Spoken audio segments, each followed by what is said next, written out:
Good morning. हम chapter पढ़ रहे हैं कंट्रोल एंड कोऑर्डिनेशन।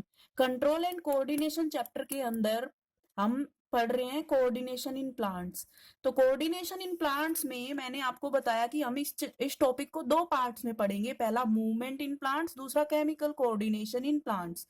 तो मूवमेंट्स इन प्लांट्स जो फर्स्ट सब टॉपिक है वो हम कवर कर चुके हैं।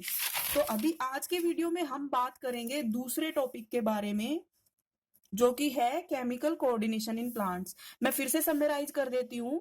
जो चैप्टर हम पढ़ रहे हैं, चैप्टर का नाम है control and coordination. Control and coordination chapter के अंदर पहला टॉपिक मैंने बताया coordination in plants. Coordination in plants को दो पार्ट्स में मैंने डिवाइड किया, movement in plants and chemical coordination in plants. तो मूवमेंट इन प्लांट्स हम कवर कर चुके हैं। अभी हम बात करेंगे केमिकल कोऑर्डिनेशन इन प्लांट्स। तो केमिकल कोऑर्डिनेशन इन प्लांट्स के बारे में पढ़ने से पहले मैं आपको कुछ बेसिक चीजें बता देती हूँ कि जो मूवमेंट्स होती हैं, देखिए जो मूवमेंट्स जो कंट्रोल के अंदर होती हैं वो मूवमेंट्स स्लो भी हो सकती हैं और फास्ट भी हो सकती हैं। अगर हमें फास्ट रिस्पॉन्स चाहिए तो इंफॉर्मेशन का जो ट्रांसफर है वो भी फास्ट होना चाहिए। So for fast responses information का ट्रांसफर भी it must be fast, and for fast information transfer medium of transmission must be able to move rapidly. अगर हमें किसी भी स्टिम्युलस के लिए फास्ट रिस्पॉन्स चाहिए तो इंफॉर्मेशन का ट्रांसफर फास्ट होना चाहिए, और फास्ट इंफॉर्मेशन ट्रांसफर के लिए ट्रांसमिशन मीडियम जो है उसको भी रैपिडली मूव करना पड़ेगा। अब देखिए जो मल्टी सेलुलर ऑर्गेनिजम्स होते हैं उनके अंदर कम्युनिकेशन दो तरीके से होता है। In multicellular organisms there are two methods of communication, या इसको आप ऐसे भी बोल सकते हैं कि दो तरह के इंपल्स होते हैं, दो तरह के सिग्नल्स होते हैं। एक मेथड होता है इलेक्ट्रिकल कम्युनिकेशन जिसमें सिग्नल्स इलेक्ट्रिकल टाइप के होते हैं। दूसरा होता है केमिकल कम्युनिकेशन जिसके अंदर सिग्नल्स केमिकल, कुछ केमिकल्स होते हैं जो सिग्नल्स की तरह मूव करते हैं। दोनों के अंदर मैं कुछ पॉइंट्स आपको बता रही हूँ, इससे इन दोनों में डिफरेंसेस भी क्लियर हो जाएंगे। पहले बात करते हैं इलेक्ट्रिकल कम्युनिकेशन के बारे में या इलेक्ट्रिकल सिग्नल्स के बारे में।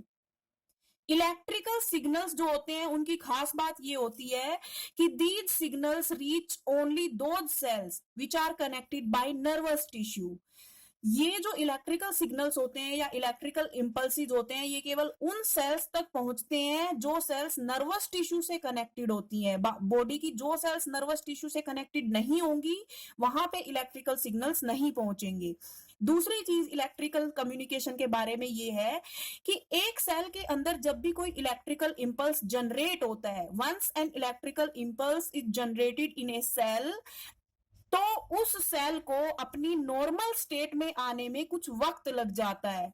एक सेल जिसमें भी कोई इलेक्ट्रिकल इंपल्स जनरेट हुआ या एक सेल जिसने भी इलेक्ट्रिकल इंपल्स को ट्रांसमिट किया, उस सेल को नॉर्मल आने में, नॉर्मल स्टेट में आने में कुछ वक्त लगता है ताकि वो नया इंपल्स जनरेट कर सके।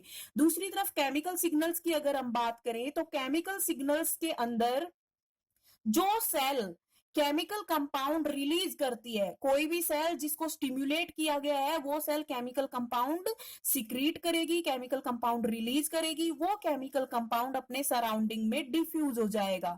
अब सराउंडिंग में जो जितनी भी नेबरिंग सेल्स हैं उन नेबरिंग सेल्स में जिन सेल्स के ऊपर उस केमिकल कंपाउंड के लिए रिसेप्टर होगा वो सेल उन केमिकल्स को रिसीव कर लेगी। यानी यहाँ पे देखिए क्या हुआ है कि सबसे पहले कोई एक सेल स्टिम्युलेट हुई है, उस स्टिम्युलेटेड सेल ने कोई केमिकल कंपाउंड रिलीज किया है, वो केमिकल कंपाउंड अपने सराउंडिंग में डिफ्यूज हो गया है।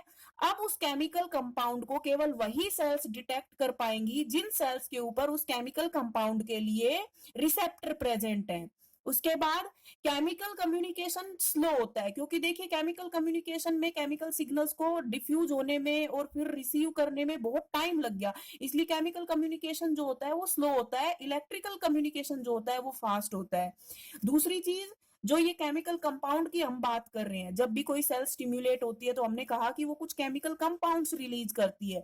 तो ये केमिकल कंपाउंड्स डिफरेंट टाइप के हो सकते हैं, यानी कि these chemical compounds show a great diversity, यानी कि these are of various types. अब प्लांट्स के बारे में हम बात कर रहे हैं, प्लांट्स में केमिकल कोऑर्डिनेशन कैसे होता है। तो देखिए पहले ये समझिए कि प्लांट्स के अंदर नर्वस टिश्यू तो होता नहीं है, ना ही प्लांट्स के अंदर मसल्स होती हैं।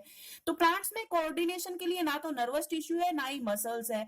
प्लांट्स जो है वो कम्युनिकेशन करते हैं कुछ केमिकल मैसेंजर्स के द्वारा, जिनको हम हॉर्मोन्स भी कहते हैं। तो प्लांट्स इन दोनों में से कौन सा मेथड यूज करेंगे? प्लांट्स केमिकल कम्युनिकेशन यूज करेंगे, कुछ हॉर्मोन्स के द्वारा प्लांट्स जो है वो कोऑर्डिनेट करते हैं अपनी डिफरेंट एक्टिविटीज को। तो इसके लिए आपको समझना होगा प्लांट हार्मोन क्या होते हैं या फाइटो हॉर्मोन्स क्या होते हैं। फाइटो हॉर्मोन्स, फाइटो मतलब प्लांट और हॉर्मोन्स मतलब हॉर्मोन्स, तो वो हॉर्मोन्स जो प्लांट्स में होते हैं।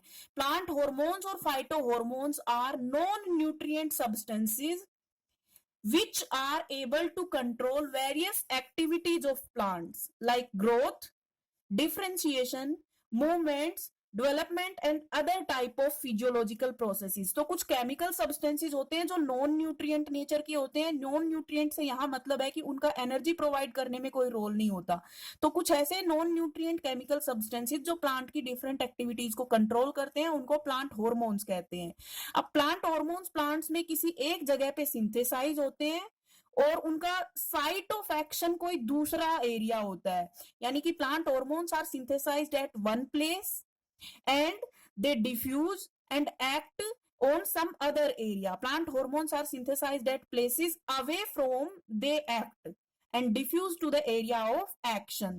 अब टारगेट या इफेक्टर सेल्स जो होंगी, यानी वो सेल्स जिनके ऊपर प्लांट हॉर्मोन्स को काम करना है, उन सेल्स को हमने नाम दिया टारगेट सेल्स या इफेक्टर सेल्स। तो टारगेट सेल्स और effector cells possess receptors for picking up hormones. यानी कि देखिए यहाँ ये खास बात याद रखनी है आपको केमिकल कम्युनिकेशन में कि जो सेल ने हार्मोन रिलीज किया, अब वो हार्मोन किस सेल के ऊपर काम करेगा, जिस सेल के पास भी उस हार्मोन के लिए रिसेप्टर होगा उसी सेल के ऊपर वो काम करेगा, और उस सेल को हम टारगेट सेल या इफेक्टर सेल बोलते हैं।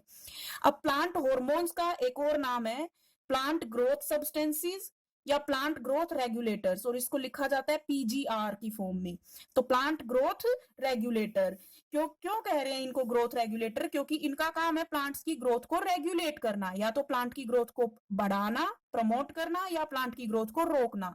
और इसी बेसिस पे जितने भी प्लांट हार्मोन्स हैं उनको हम 3 कैटेगरीज में डिवाइड कर रहे हैं। प्लांट के हम टोटल 5 हार्मोन्स के बारे में स्टडी करेंगे। उन 5 को मैंने 3 कैटेगरीज में डिवाइड किया है।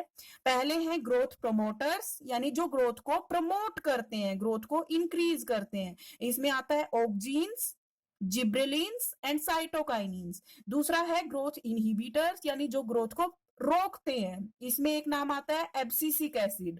और एक ऐसा हार्मोन है जो कभी ग्रोथ को प्रमोट भी कर सकता है कुछ केसेस में, और कुछ केसेस में ग्रोथ को इनहिबिट करता है। ये हार्मोन है इथाइलिन, और ये गैस की फॉर्म में होता है। तो ये 5 प्लांट हार्मोन्स हैं। नेक्स्ट वीडियो में हम इन सारे हार्मोन्स के क्या क्या रोल होते हैं प्लांट के अंदर उनके बारे में स्टडी करेंगे।